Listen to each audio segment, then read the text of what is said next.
Hello, good day and welcome to my channel. Can you find x in the figure below?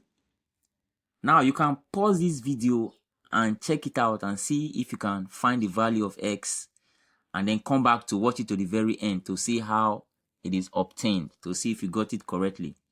Now for us to do this, a very easy way is to look at this shape. If we check, this angle is at the center of the circle because this O represents the center of the circle. So this angle X is at the center of the circle, and then we have a point that moves from this same end here to the circumference.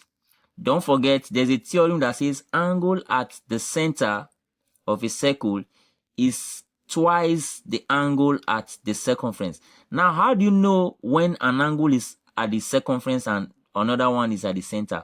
What you look out for is the point where the lines originate from. So I have a line coming from this point, it goes to the center. Another line coming from this point, it goes to the center to form an angle X there.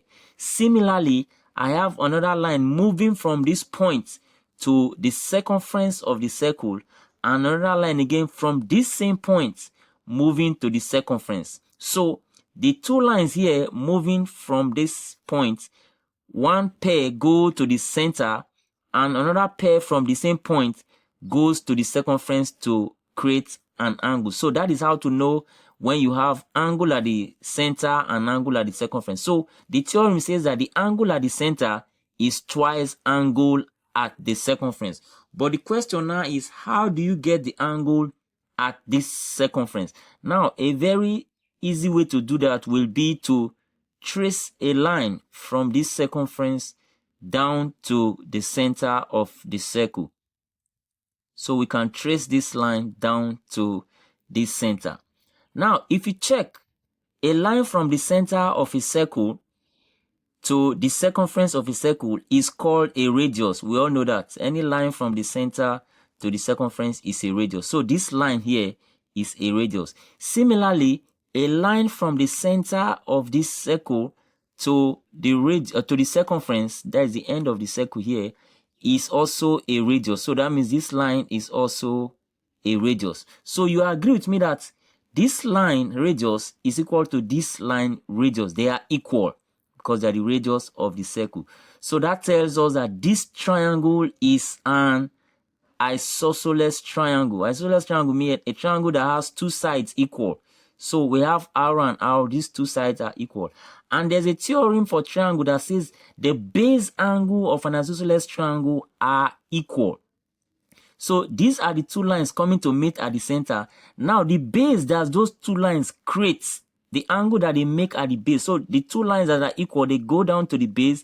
This same line that is equal here goes down to the base. So the two angles at the base by these two equal lines, they are equal. So if this is 45, it also means that this part will also be 45 degrees. So that is the theorem there. Then you also agree that if this is radius, this line is also a radius, because a line from the center to the circumference is also a radius. So this line is a radius as well. So if this is radius and this is radius, then you agree that we have another isosceles triangle here. So this triangle is also isosceles because we have two sides that are equal. So the base that isosceles triangle make, the two bases, we have equal angles. So the line that are equal goes to the base. This equal line goes to the base. The angle it makes at the base, this is 20. So it also means that the angle that this other part we make at the base is also 20 degrees. So this is 20, this is also 20. So now you agree with me that the total angle that we have here, from the sum of 45 and 20, the total angle that we have here will be 65 degrees. Let me write it here. So this angle is 65 degrees.